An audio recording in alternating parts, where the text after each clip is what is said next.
Welcome, this is my audience. Today, I'm bringing you a historical movement that has impacted the lives that we live today. And this historical movement was Rosa Parks' bus boycott in Alabama. Starting off with Rosa's early life. Rosa was born in February of 1914 in Alabama. Rosa's mom was a school teacher and valued family education more than anything. Rosa moved to Montgomery, Alabama when she was 11 years old. This will later tell the story of her whole life and make her viral for what she did and initiate the boycott and the civil rights movement.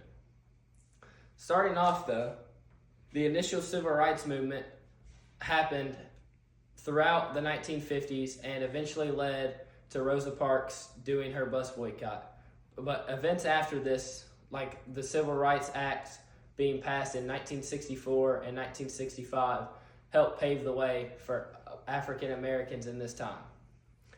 To the story though, in 1955, on a cold brewery morning, Rosa Parks entered a Montgomery bus, and as she was sitting down, she noticed that everything was fine, but it wasn't fine.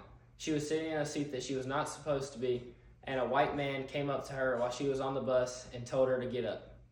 As she was tired of all this civil rights stuff, she refused to give up her seat to the man and was eventually arrested that day, where here's her mugshot.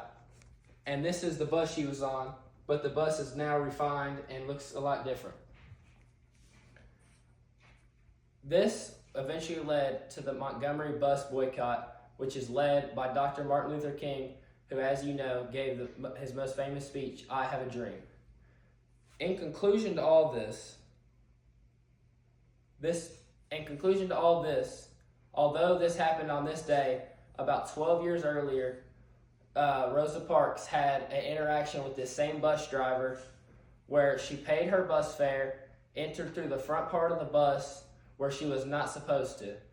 African Americans during this time were supposed to enter through the back part of the bus, but she did not want to do that. She stuck up for herself and was eventually pulled, dragged, and harassed off of the bus, which this would later tell the story for how she would eventually provide the boycott in 1955.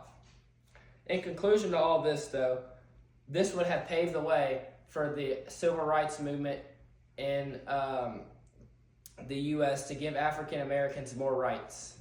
It was important to note that I hope this can inspire you to know that you can, even if you have big dreams or whatever, you can still stick up to those dreams and keep working towards them. Lastly, Rosa Parks died when she was 92 years of age and lived a very once successful life. Thank you guys.